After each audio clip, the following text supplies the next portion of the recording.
Anda sibuk-sibuk mencari guru seperti saya di luar, itu gurunya. Anak Anda yang bandel itu bisa jadi jiwanya lebih tua dari Anda. Jadi jangan dipaksa-paksa. Disuruh jadi PNS, dipaksa-paksa dan lain sebagainya. Nggak bisa, dia punya jalan hidupnya sendiri. Kita kan mesti sering bilang, kalau kamu mengintervensi anakmu berlebihan, pasti jadi pemberontak. Karena sesuai idealitas kepentingan egomu, baiknya dia. Kamu tuh baiknya gini, baiknya pikirannya wong tuane dhewe. Bukan si anak. Wong zaman lahirnya saja beda. Frekuensi strukturnya kan berbeda. Nah, seringkali orang tua itu masih membawa sisa karma dari perbentukan memori ketika dia lahir. Zamannya wis beda meksa nang anake kudu sing ngene sing gitu kan, itu yang jadi masalah ya sebenarnya. Gitu ya. Jadi kita harus sadar dari dalam. Itu kira-kira ya. Maka pentingnya meditasi itu sebenarnya menyelaraskan jagat. Maka ada riset pembuktian di Lebanon itu terjadi tindakan penurunan perang kecelakaan itu saat ada riset meditasi. Berapa ribu orang di berbagai wilayah kalau tidak salah. Saya pernah dapat redaksi itu.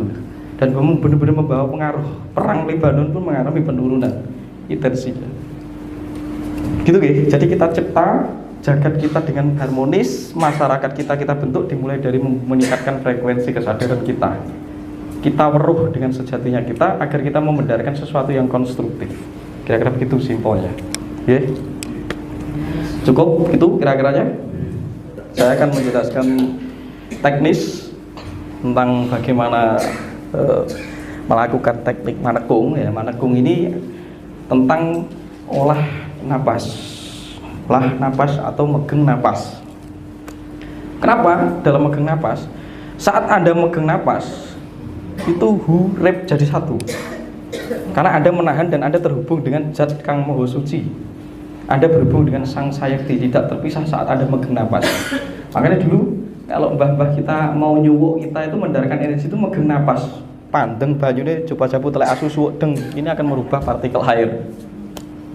Karena sudah terjadi getaran kemenyatuan yang akhirnya menginjeksi atau transfer energi di sini. Maka airnya berubah, diminumkan orang bisa membuat sel-sel yang bodoh itu jadi cerdas. Sel-sel yang tidur itu jadi bangun. Gitu kira-kira. Wah, aku waras saya kira. Dan gitu. Nah ini saya rumuskan bahwa hambekan itu dayaning urip. Hambekan itu dayaning urip. Ketika Anda berada di taraf hambekan, Anda itu tahu ngeracut, Anda itu tahu bagaimana cara terhubung dengan diri Anda. Atau disebut manunggaling kawula Gusti. Nah, ketika udara menyatu di dalam diri kita, kita memiliki daya kekuatan. Percaya gak? Ban mobil itu kalau ada anginnya ringan jalannya.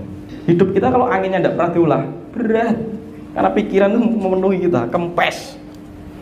Akhirnya loyo, gak sehat dan lain sebagainya. Tapi kalau kita olah napas, energi naik. Kita memiliki energetik, gairah hidup, selalu termotivasi, terinspirasi, semangat, madep, mantep menjalani hidup. Tapi gara-gara kempes, ini ngeloyo, hanya menjadi masyarakat apati, hanya menjadi masyarakat yang loyo, tidak mau berkarya, sukanya jiplak tonggone, sukanya membandingkan diri dengan yang lain, akhirnya elon-elonan, gitu. Ya gitu. Nah teknik ini kenapa saat saya ambil ketika kita menghirup, kenapa yang obah itu perut saat bernapas itu, bukan dada. Dan inilah disebut mandaran. Maka disebut mandaran di sini. Mandaran itu sumbernya karso. Karena kita memiliki cipto, rasa, karso. 3 perangkat trimurti. Kita diberi cipta, pikiran, rasa, pemanage, pengatur, pengayom, penata, karso, pewujud dari cipta. Anda punya ide bikin mobil, kalau tidak dikarsakan tindakan tidak terjadi. Hanya ada di sini. Anda bisa mencipta nuklir, kalau tidak ada rasa, Anda mengiamatkan di jagat Anda sendiri. Cipto, rasa, karso. Maka ketika kita bernapas yang ngunggah, ngempis, itu karso. Nah karso inilah daya gerak dalam hidup yang memobilisasi Anda bisa ke sini, bisa ke sana, bisa ke itu. Itu ekspresi dari mandaran, si karso tadi. Oke, kira-kira itu. Nah, maka kenapa kok kita olah si karso? Agar si karso ini kita kunci, agar dia naik, ditransendensikan ke alam rasa. Itu ceritanya kalau gue cerita. Ketika sudah naik lagi, dia akan memendarkan cara berpikir yang jernih. Karena nalar ini diruat oleh si rasa tadi. Yang hidup di dalam gerak kita itu disebut tirta sanjiwani. Itu tirta karso. Makanya wong rasa itu mesti ngelakoni pernapasan. Orang itu naga dalam bisa ngantem. Betul-betul karena dia ngolah ini. Ngarat watu. Tapi aja ngarati watu, kasihan. Jadi dari sini tarik. Agar gerak ini tertuntun oleh ini. Agar karso ini tertuntun oleh ini. Karena karso ini sukanya adalah bergerak, reng. Sering tidak terang, tapi gerak, dan ini adalah ekspresi hidup. Energetik, getaran daya hidup untuk gerak. Maka kan ketika kita rambukan ini yang gerak ini. Nah, dalam ekstremitas jagat alit ini disebut bumi. Weteng itu bumi. Makanya disebut adil itu nggone nang tengah pusar. Diukur dari situ. Nah, ini dada ini ineban. Ineban ini akasa, bopo angkasa, ibu pertiwi bawah. Nah, ekstremitas dari udel ke atas ini adalah akoso. Bopo akoso. Karena udel itu tidak bisa memimpin, yang bisa memimpin rasa dan wihyu. Bahkan pikir saja harus ke situ. Maka bapak itu memimpin, ibu itu mengopeni, daur ulang. Gitu. Nah, ketika ini ditekan ke bawah, kita kunci. Ketika narik nafas kita kunci. Ini buka, sakrum ini buka. Dan disitulah cerebrospinal fluid naik.